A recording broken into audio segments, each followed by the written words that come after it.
Good morning बच्चों। हम लोग जो लेसन पढ़ रहे थे वायु, उसके प्रश्न उत्तर हम देखेंगे आज। उसके सेकंड पार्ट है आज प्रश्न उत्तर का। उसमें हम देखेंगे पहला प्रश्न है वायु का संगठन बताइए। तो वायु में नाइट्रोजन 78% होता है, ऑक्सीजन 21%, आर्गन 0.9%, जलवाष्प 0.04%, कार्बन डाइऑक्साइड जो है वो है 0.03%, अन्य गैस व धूल के कण आदि है।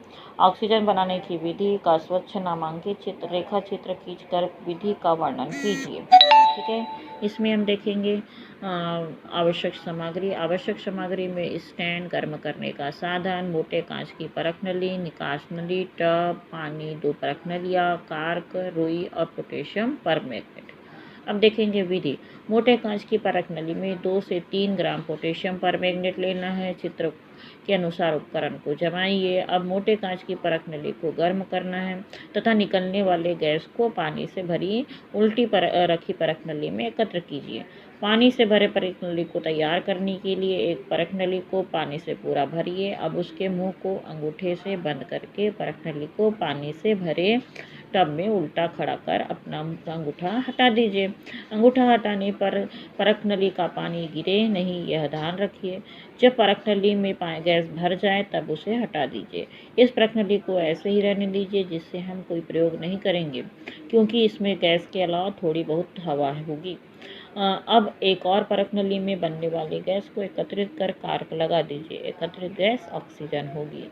उसके बाद हम यहाँ पर समीकरण देखेंगे। 2KMnO4 arrow K2MnO4 plus MnO2 plus O2। उसके बाद ये चित्र हमको बनाना है, इस चित्र को भी हम बनाएंगे। ठीक है, इसके बाद है अगला प्रश्न, वायु प्रदूषण के विभिन्न कारण और उसे रोकने के लिए आप क्या उपाय कर सकते हैं। तो सबसे पहले उसके कारण लिखना है। पहला, मानवीय गतिविधि, जीवाश्म ईंधनों का दहन, उद्योग धंधे या कल कारखाने आदि, और वायु प्रदूषण को रोकने के उपाय।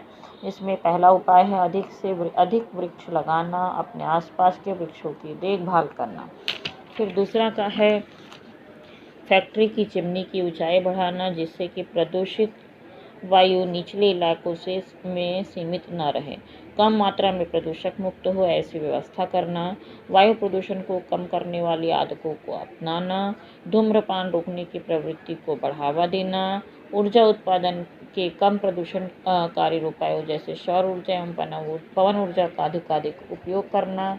वाहनों की वायु प्रदूषण संबंधी जांच नियमित रूप से करवाना। उसके बाद अगला प्रश्न है, नाइट्रोजन गैस के प्रमुख उपयोग लिखिए। नाइट्रोजन गैस के प्रमुख उपयोग निम्नलिखित है। पहला, यह पौधे और जीवधारियों की वृद्धि हेतु आवश्यक है। दूसरा, नाइट्रोजन की विशाल मात्रा हाइड्रोजन की संक्रिया कर अमोनिया बनाती है और अमोनिया से यूरिया जैसे उर्वरक का उत्पादन होता है। निष्क्रिय प्रवृत्ति के कारण विद्युत लैंपों में भरने के लिए इसका उपयोग किया जाता है।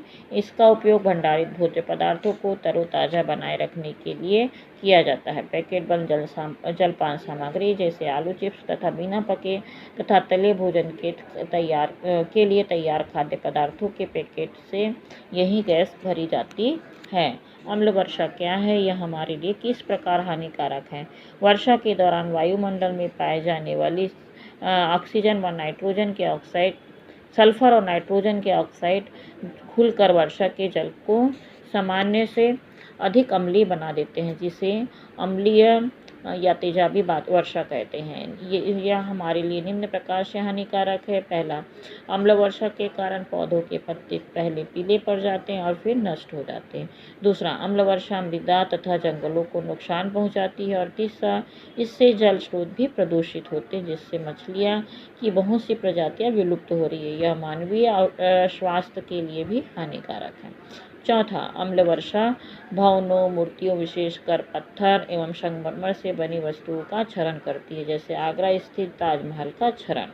ये हो गया हमारा ये लेसन का प्रश्न उत्तर खत्म। आने वाली वीडियो में हम देखेंगे रासायनिक अभिक्रिया कब और कैसी कैसी, चौथा लेसन।